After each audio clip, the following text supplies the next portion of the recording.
Magandang araw sa lahat, welcome po ulit dito sa atin channel ang Biyahe y Comida. Maraming salamat sa lahat ng nag-subscribe, indeed.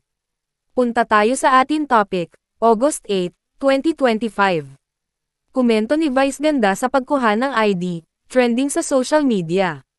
Nag-trending sa social media ang naging talak ni Vice Ganda sa segment na, Masasagot Mo Ba? Nang, It's Showtime, matapos niyang tirahin ang nakakalitong proseso ng pagkuha ng valid ID sa Pilipinas. Sa tanong na, kumpletuhin ang karaniwang nakapaskil sa mga paaralan, no ID, no blank, mabilis na sinagot ni ABS-CBN Entertainment reporter MJ Felipe ng entry. Mula rito, nagbiro at nagbigay ng mas malalim na punto si Vice tungkol sa no ID system na tila patuloy na problema sa bansa. Diba? Kaya ka nga nagpapagawa ng ID kasi wala kang ID para magkaroon ka ng ID, wika ni Vice, habang tinutukoy ang sitwasyon kung saan ang isang aplikante ay hihingan ng ID para makakuha ng ID. Dagdag pa niya, kaya hindi ka magkaka-ID sa bansang ito. Kasama sa diskusyon ang co-hosts at mga contestants na natawa pero aminadong totoo ang obserbasyon ng komedyante.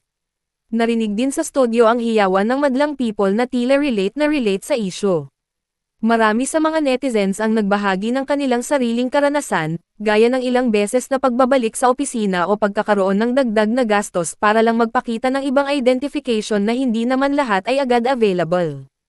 Ang issue ng ID requirements ay matagal nang inirereklamo ng publiko, lalo na ng mga first-time applicants ng government-issued ID gaya ng Postal ID, UMAD ID, o driver's license. Para sa marami, ang proseso ay nagiging cycle na mahirap pasukin kapag wala ka pang primary ID na hinihingi bilang requirement. Ito ang pinakamasakit. Ano? No ID, no ID. Aminin niyo sa Pilipinas, pag kumuha ka ng ID, hihingan ka ng ID. Yes! Paano ka makakakuha Paano nun? yun? Diba? Kaya ka nga nagpapagawa ng ID kasi wala kang ID para magkaroon ka ng ID. Oh. Diba? Paano yun? Pero papagawa po kang ID. Talaga? May valid ID po kayo? Wala. No ID? No ID. Paano ka kukuha ng ID kung wala kang... Kaya hindi ka magkaka-ID sa bansang to. Easy lang! Easy lang! Pwede, ano? Kaya ka nga kukuha ng ID, wala kang ID, tapos hihinga ka ng ID para magka-ID. Ano ID ba kailangan mo, Inaayos nga natin eh.